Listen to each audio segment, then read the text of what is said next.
and welcome back. I'm Tara Swiger and I am an avid reader, a gardener, and a instant mom of four. And today we're going to talk about some of my most anticipated books that I actually got a chance to read. So I'm going to start with Alistair Burke's Find Me, and then The Paris Apartment by Lucy Foley, 9 Lives by Peter Swanson, Like a Sister by Kelly Garrett. Some of them I really liked, and some of them, well, you'll just have to see. Hello, good morning. I'm here with my cup of coffee, and I just last night finished The Paris Apartment by Lucy Foley. You might hear my son playing in the background. I liked it. I'm still processing how I felt about it. Actually, after I record this, I'm gonna watch the Literally Dead Book Club live discussion of it because I'm curious to know what other people thought of it. I'm still trying to figure out what I thought. So when I started it, you're introduced to all the different residents in the apartment building where this girl has gone and her brother is not there. And you see through both her perspective in real time and like a flashback to his perspective starting when he first moved into the apartment. And you also have the perspective of the different tenants. And to be honest, I was maybe 25 pages in and I was like, no, these are too many people. There's too many perspectives. I have no idea who Sophie or Mimi is. Like, a chapter would start and I'd be like, wait, did I already read this? No, this is an older lady. No, this is a younger girl. Wait, who? What? Like, huh? But by 50, 75 pages in, it started to coalesce and I started to understand there's not that many people. It just seemed like there were because they mention Mimi's roommate and Antoine's. I don't know that you ever see through Antoine's perspective, but Antoine's wife, Dominique, is mentioned, but they're not super important. I'll just tell you that. Then, exactly halfway through, is a twist that suddenly brings everything into focus. It's funny because it's a twist, but like nobody's been lying about it, nobody's been hiding it. It just hasn't been made plain until the main character has this realization of how it all kind of fits together. Then she's trying to figure out what's going on. And it's one of those situations where somebody is trying to figure out what happened to a missing person and they keep making bad, dangerous decisions. But I like that Lucy Foley writes a character and gives her reasons to make bad decisions. Like, the main character has been in foster care for most of her life. And so she only has this one family member, like biological family member, and she is really driven to find him and to rely on him. And she's supposed to be late 20s, but she's written like she's a lot younger. She like thinks and makes decisions, at least to me, felt like she was younger.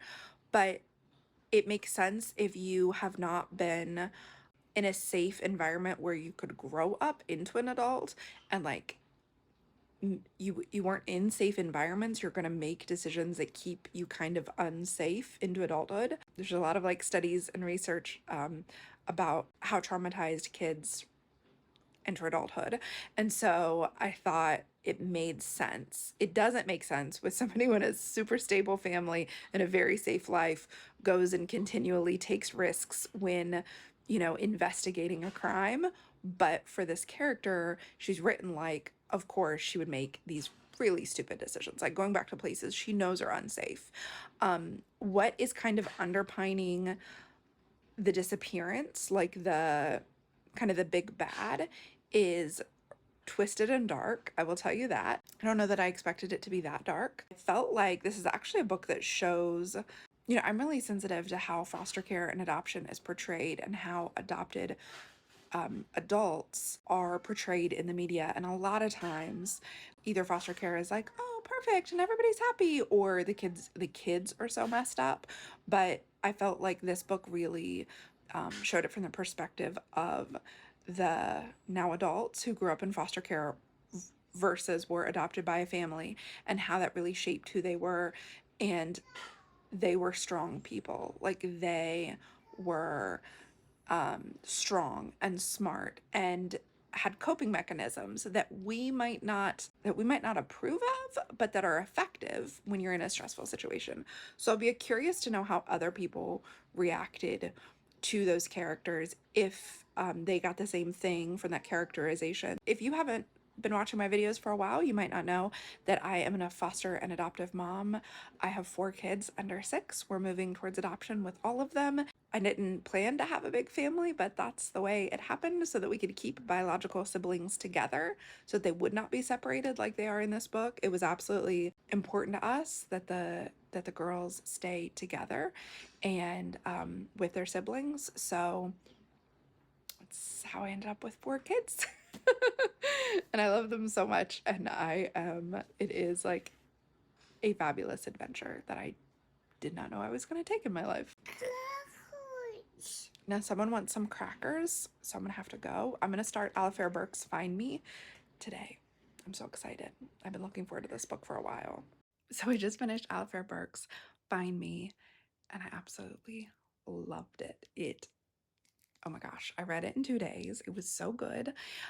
It's like a mystery novel. It's not really a thriller. There are some fast-paced bits, but it's definitely more of a mystery.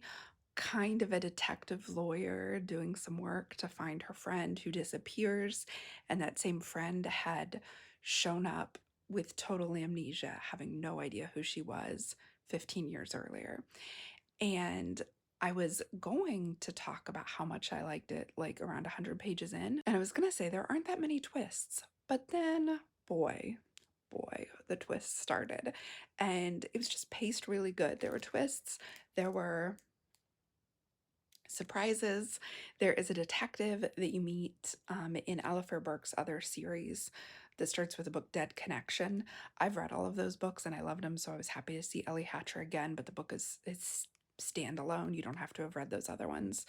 And it's good. It has a little bit of a psychological domestic thriller element, but it's really about solving this crime that seems really hard to really complicated, and it ends up being very complex, which is actually interesting because the other book I read for this blog of my most anticipated books was O.C. Foley's A Paris Apartment, and that one also has some things aren't what they seem elements to it. Like the actual plot is, it's not just twists, like it's a very kind of complicated the way everything fits together. Same with Find Me. So I loved it. It is Friday morning, and so I'm gonna probably start Peter Swanson's book 9 Lives this evening after bedtime, and I'm looking forward to it. Hopefully I like it too. It's been 2 out of 3 anticipated books I really liked. Hey, so I'm coming at you from my van because I'm about to pick up my oldest daughter from Girl Scouts,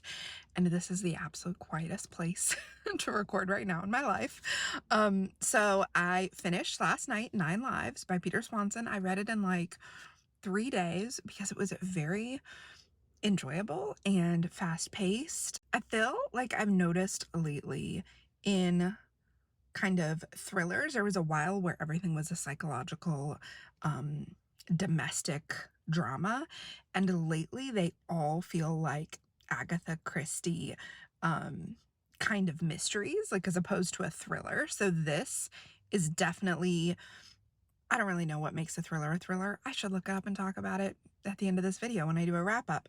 But this felt like kind of a classic mystery where you are trying to figure out what is going on, but you don't feel very scared, very edge of your seat, very ticking clock, which is not a negative thing. I just wanted to be clear because I think people go in, actually all 3 of the books. Let me think about that. We'll talk about it in the wrap up, but I think all 3 of the books were more mysteries and not thrillers. And for me, the difference is, are we trying to unpick something, and is it interesting, or are we like edge of our seat kind of scared? Like a thriller is kind of scary. If it's a political thriller, it's a mystery thriller, it's like, oh. And this is definitely more of a mystery that you're trying to solve. I solved it before the final reveals, and I was perfectly happy with it. Like, it doesn't bother me at all because it wasn't like the whole time very obvious. He does a good job of like red herrings. I feel like as I'm talking about this book, I'm not super excited. I'm just like, yeah, that's a good book. It's like a middle of the road book. I know a lot of people give those books 3 stars, but to me, 3 stars is like, it was fine, but it wasn't great. Whereas if I enjoyed a book, it's like a 4 star. Like, yeah. And 5 star is like, oh my God, my favorite, right? So a book that did what it set out to do and was well written and was interesting, and I kept picking it up and reading, like, to me, there's no way that can be a 3 star, even if it didn't blow my mind, which is how I feel about this book. Somehow when I say it, it sounds more negative than I actually felt. So yes, I enjoyed it. I kept picking it up, which nowadays with all the other seed starting I'm doing and reading about different plants and playing Wordle, like the fact that I picked it up every night and finished it so quickly says a lot for how interesting, how well written, how well structured it really was. So I'm going to do a wrap up of all 3 of these most anticipated books and how I felt about them. I noticed when they're near each other, all the covers are similar, so I'll show you that tomorrow. And I was thinking about, I have an arc that's coming out this week or next. I should read that maybe for this blog. The Younger Wife by Sally Hepworth. It does not have the same kind of cover, so it won't match perfectly with these. We'll see if I do that as a separate blog or if I add that on. Yeah, so I'm going to start that kind of with the remainder of my wait for Girl Scouts to be over. The other thing we have going on this week is we have our adoption classes to finalize. It's one of the last things we have to do for the adoption of our 3 daughters out of foster care. And those classes, they wanted us just at the beginning of this year, they stopped doing the classes online and started doing them in person. Well, the in-person classes are Saturday, 9 hours, no childcare provided. Now, there is no way my husband and I can do that. We don't really have a childcare solution right now for all day, all 4 kids. It was not going to be great. And the days they offered it were really weird, and we would have to drive really far. So that would add on. It wouldn't really be an 8 or 9 hour class. It would be more like 10 to 11 hours that we would be gone because of how we'd have to drive. And so finally, I just messaged a whole bunch of people, including my own worker. They're called a foster parent support worker. She is always getting things done for me. She's a great worker. And I said, there's no way we can do this. Like, that's the whole thing, is we're adopting these kids. We have kids at home. We can't go Saturday all day. And come to find out, Middle Tennessee and Western Tennessee, those regions are still doing Zoom adoption classes. And they're 2 hours a night for 4 days in a row. And we could join that. And I was like, why do they get to still attend Zoom classes, but we have to go in person? So we're in the Eastern region, and then there's a middle region and the Western region. And so we're joining the Western region's adoption class this week because it was the absolute soonest that was coming up, which means that we take a class each night until 10:30 p.m. So the fact that I've gotten any reading done is amazing, because that's usually my reading time after the kids' bedtime and before I fall asleep. But now I'm turning off the adoption class and falling immediately asleep. So that's just a little insight. Kind of thing I can't really vlog. I mean, because I'm not going to vlog the class. But that's what's going on.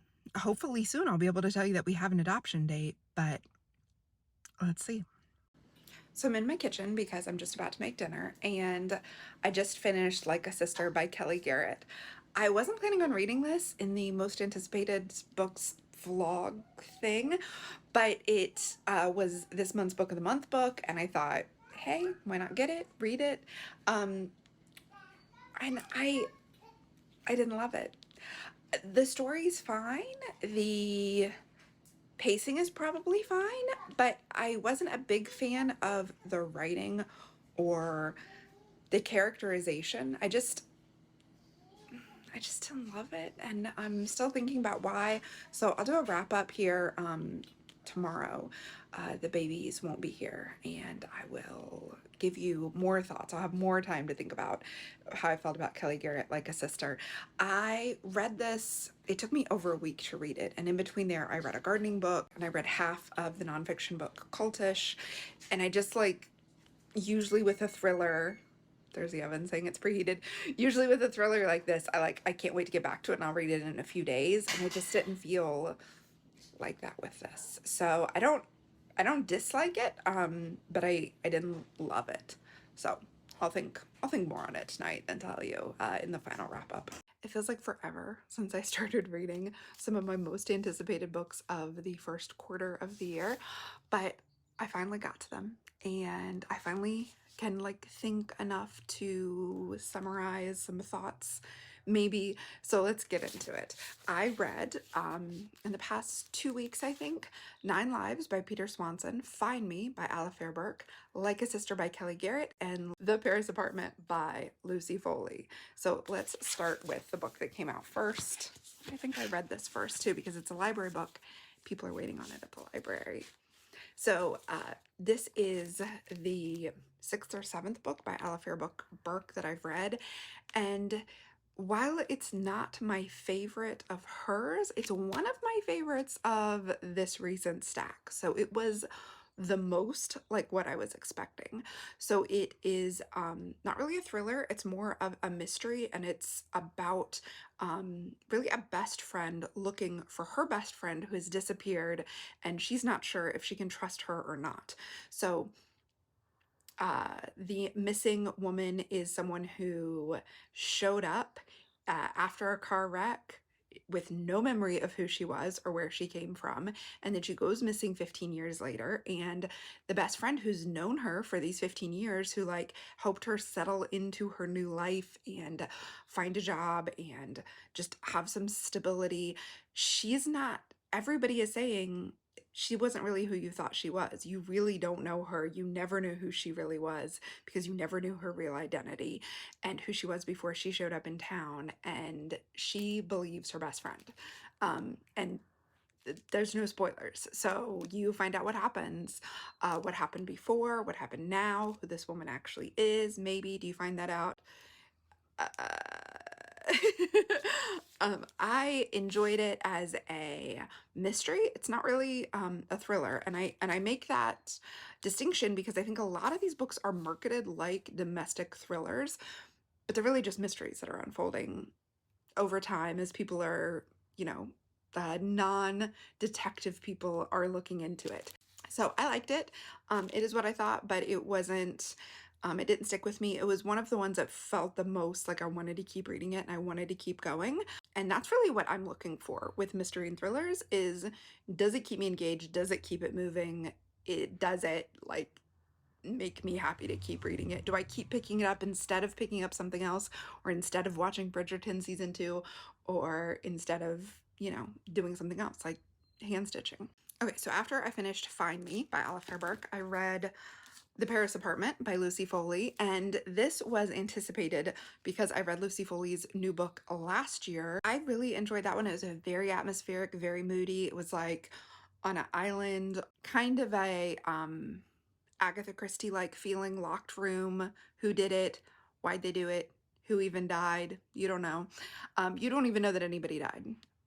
So in this one, it's got the same kind of closed in feeling. There's really one main set where it all takes place, like a play, and that is Apartment in Paris. If you're thinking this is going to be very Paris heavy, it's really not. It's really about English people in Paris, and the Parisians aren't even particularly Parisian other than an initial description, but it's really in one apartment building, and there are some twists that the first couple twists I was like, whoa, and then the final twist I was not expecting, and it delighted me.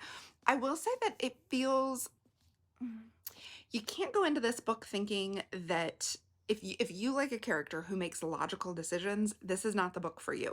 The main character is it's like a 26, 27-year-old adult who was raised in foster care, and she doesn't have any permanent family. She never was adopted, but her foster brother, or her biological brother, was adopted by a family and so had a very different childhood, but he is basically her only family member. And the criticisms that I've heard about this book are how kind of irrational she acts and how afraid of the police she is. And from my experience as a foster parent, she acts a lot like someone in their 20s who's raised in the foster care system, who never had a stable family, who doesn't feel safe, who doesn't trust authority. Even the littlest kids that I've talked to who have been in foster care are very afraid of the police because they see the police as people who take them from their parents, or their biological parents have raised them to watch out for the police because they know they're doing something illegal. So the way she interacted with the police, the way she interacted with other adults, the way she kind of didn't trust anybody, but then would like spill her hearts to people that maybe you were like, why would you open up to this person? It like, I thought she did a great job of really getting to how people without one stable family that teaches them trust and appropriate boundaries, how they often make bad decisions when it comes to trust and relationships. It goes back to the attachment cycle. And I've done a lot as a trainer of foster parents about the way that shapes you for the rest of your life. And I felt like the main character really did have those qualities without, oh, and her brother who was adopted later and who had this kind of golden life, but who was extremely good at charming people. I was watching I'll include it below, but it was on Gabby's live show about the book. They mentioned, or maybe it was Kayla's live show about the book. I watched two different live shows. This was a book club pick for two different online book clubs, so I'll put those live shows in the description. But someone was saying he's described as not even that good looking, and yet he's terribly charming and everybody loves him. And that is a foster kid skill, to learn how to get people on your side so that you stay safe. So anyhow, I could do a whole like foster parent reacts to the Paris apartment, which maybe that's what this blog was. But I liked it a lot. I liked it a lot, but it was a little over the top, which if you've read Lucy Foley's other books, you know she's kind of over the top. Like, it's very atmospheric, creepy, not realistic. Why is this person doing this? Everybody's evil, or are they? It's you're definitely in a mystery novel. It's kind of noir in that way. So that's Lucy Foley, The Paris Apartment. I enjoyed it fine. It was what I expected. Next, I read 9 Lives by Peter Swanson. Now, I pre-ordered this. I was going to do a video like where to start with Peter Swanson, which if you would like, if you read this and you liked it, or you read 8 Perfect Murders, which is one of my favorite books, and you liked that, I have read all of Peter Swanson, and he does something different each time, which I really appreciate. This was actually very enjoyable once I recognized what Agatha Christie book it's most like. And it's also a very book-heavy book. I didn't have my highlighter, but there were several times I wanted to highlight because it mentioned so many books in it. It reminded me of 8 Perfect Murders in that way. His other book, one of his other books, 8 Perfect Murders, is about a bookstore owner who wrote a blog post, 8 Perfect Murders in Literature. And I read those books before I read that book, the originals, like Strangers on a Train by Patty Highsmith. And then I read 8 Perfect Murders, which just made that book so much more enjoyable. And this book also has multiple mystery novel recommendations, referrals, allusions, but like the characters are actually readers in this book, which I always love to read about readers. I will say that this is a book with a lot of point of views. You go into all 9 lives. I thought the author did a good job of reminding you who is who, like in the first paragraph. It'll be like Ethan was writing a new song on his guitar, and that reminds you he's the songwriter, or Carolyn, who's an English professor, had just gotten back from the university. Like, there's always a little bit in the beginning to remind you who you're talking about, and it doesn't go nearly as deep into some of the characters as it does others. Some you meet them right just one time, and some you follow for a while, and some you follow from beginning to end, because the idea is that there's a list with 9 people's names on it, and they are murdered in very weird ways. They're not necessarily all murdered. They all die one by one in extremely bizarre ways that make it seem like somebody is doing this intentionally. And they all got a typewritten letter with their names on it. Now, the final wrap up, like, why would somebody put all their names and give them the list of names so that they were warned, so that the police was watching them? I'm just going to tell you, I hope it's not a spoiler, that reasoning for that, it's like the person who wrote the list just wanted to do that. So don't wait till the end for that to be explained. But the person who's doing it all, the reason they're doing it all, great, fun, wonderful. I expected it because of some of the references. I was like, oh, but then there's some other twists going on that make it fun towards the end. If you don't like a book with a lot of point of views, I don't think you'll like it. It's not first person, it's all third person. You're getting to see into each person's life, but I really enjoyed it. You also get to see, I did think one of the weaknesses is that he does a close third person look in some people's lives that aren't on the list, and I was like, why am I following this person? It eventually comes around, but it's not. There's one character that I thought we didn't need their point of view. We did not need to follow them. So that's 9 Lives by Peter Swanson. I enjoyed it. I'm happy enough I read it. The last book is Like a Sister by Kelly Garrett. This is the first full book I've read by Kelly Garrett, but I feel like I've read a lot of interviews with her and I like her as a person. So I was a little sad that I didn't love the book. First of all, let me say, I've heard so many ads for this book on the podcast I listen to because I listen to bookish podcasts, and I feel like it's being marketed much more as like a true crime, oh no, who did it kind of thing, and it's really not. A woman, Lena, is not speaking to her half-sister for the last 2 years. Her half-sister was a reality TV star, and she is found dead, and everyone assumes it's an overdose, but Lena knows there is no way her sister would have done this, so she goes looking for what happened, and she runs around town. She runs around New York City looking for what happened. It's a very, very, very New York City based. I know that if I was at all familiar with New York City, I'd be like, oh, I know where that is. She describes the bus stop. She describes what train she took to what train, what street she's on, what alley she's in, the police department. I think it's all probably extremely grounded in reality. However, like, it felt like it was almost taking away from the story or from the ticking clock or the what's going to happen next. Also, the thing I didn't love about it, I can put my finger right on it, and that's the writing and the description of how, and this is in Lena's own head, how Lena is thinking about things. And maybe other people think like this, but I don't, and so I had a really hard time. It felt like I could hear the writer. So for example, she used a lot of similes. So she'd say, I hit up Google at 3 a.m. like I was making a booty call. Or I did this like I was doing that. But the things were unrelated and did not add any sense of clarity to the situation at all. I literally just opened the book to see if I could find one. No one offered detective blah blah bottle of water. He stood in front of us awkward as hell like he was giving us a book report. Okay. This is just 2 paragraphs later. I tore my eyes off his mini rant to read the room. Veronica and Tam were nodding like he was a catchy beat. Aunt E was side-eyeing him so hard I could barely see the browns of her eyes. She looked like I felt.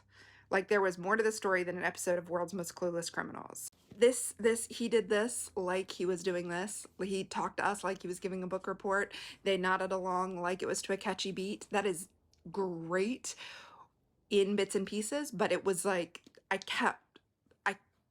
every page there was a simile like that, and I don't love it. That's not my favorite kind of writing, especially in a mystery. I want my mystery writing to be much more taut, much more focused, much more tense, and because of the description of the places and the bus ride or the train, this line to this line to this street to this alley, and all of the similes, it felt like it was taking me out. I felt like I was reading a book that somebody wrote as opposed to just like in it, you know. I loved the main character. I liked her sister. I was expecting more about the reality TV star thing. What this author absolutely did right in this book that so many books do wrong is she understood what an Instagram influencer's life is like, and like how she's always posing for picture, how she's always going live, how much of her life is captured online, what that means for like her safety or dangerousness. I enjoyed that. Like a lot of times you'll read something and they'll be like, the YouTube channel was huge. It had 2,000 views on the most recent video. And you're like, that's not a big YouTube channel. Where she like understood the numbers, how Instagram DMs work, how people's fake Instagrams work, how people like use their phone. Like it felt, she's clearly, I mean, I'm pretty sure we're probably close to the same age. She's clearly a digital native. And so it was one of the first mysteries I've read in which Instagram plays a role and is done well. So that's Like a Sister by Kelly Garrett. I would totally recommend this to somebody if you like the sister trying to solve a crime without the help of any police, without the help of any reporter, without the help of anybody. She's doing it by like doing the shoe leather reporting. She's like on the ground talking to people, talking to this person, going uptown, going downtown, doing this, talking to that person. There's a lot of red herrings. There's a lot about hip hop culture because she's the child of a record producer and like a main rap producer, and the rap star and the producer like broke up years ago, and so there's like a whole feud between them, and that comes into play. It was very, from what little I know about the music industry from watching documentaries, it was like realistic in that way. So if that's a kind of setting you like, if you love things that are really grounded in New York City, I think you'd really like this. If you like the amateur, not professional detective goes looking for clues without the help of any police, without the help of anything really, just what she knows and conversation she has and people she kind of convinces to tell her things, then I think you'll like it. It reminded me, Kelly Garrett's other two books are cozies, and it reminded me of a cozy in that way, that it's an amateur sleuth looking for clues because it affects her and her family. But it's definitely not cozy feeling. It's definitely pretty dark, pretty like grounded in the real world. So that is Like a Sister by Kelly Garrett. And that's it. Those are the 4 books that I read that I was super anticipating. If you missed the video where I talked about my 22 most anticipated of this year, those are really only releases coming out until July. So I'm going to need to do another video probably in June of the things I'm anticipating at the end of the year. I have a reading vlog where I read a couple other of those most anticipated books. I will link it up. These are some of the ones that, some of the mysteries I was most looking forward to. So I'm very glad that I got to them. Now I just have another dozen or so to get to. Hey, it's Editing Tara here, and I'm popping in to say I didn't mention that I want to give these books away. If one of these books sounds good to you, or all of them sound good to you, let me know, and they're yours. I'm going to actually do this through my email newsletter, so if you don't get that, it's like fortnightly, which I love to say. It's like every 2 weeks or to every 4 weeks. I send an email with a list of my very favorite things, and subscribers will be able to get one of these books. Often I just send articles I've been reading or podcasts I've been listening to, or things that are just bringing me joy. Sometimes it's intangible things like planting the garden or something going on in my community. It's not always it's not usually a product. Sometimes it's a podcast or a book. Or I also include my most recent videos at the bottom of that email. So if you don't come to YouTube all the time and you want to make sure you don't miss my videos, that is the best way to sign up. You can do that at tarazweiger.com/list. If that link doesn't work, the correct link will be in the doobly-doo below. I'm changing that pretty soon. So just find that link to sign up below. About a week after this video comes out, I will email that list and ask who wants these books, and I will send it to who claims them. So if more than 1 or 2 people ask for a specific book, we'll go on and do a random drawing of the people who wanted them. So my Patreon subscribers will get first dibs, but I want to make sure that they find a home of someone who loves them. So make sure you're signed up on the newsletter. And if you want to join the Patreon because you want to support the videos here and you like more exclusive videos along with an exclusive members only community where we talk about books and gardening, you can find all that at patreon.com/tarazweiger. That is also always linked up below. This is something I'm going to be doing more often because I have plenty of credit at the used bookstore and I don't need any more books to come in for quite a while. So I will just be sending them to one of you who would like to read it. I hope you are having a fantastic day and a very good reading month, and I will see you soon. So I just finished Alifair's Burke. What is the main character?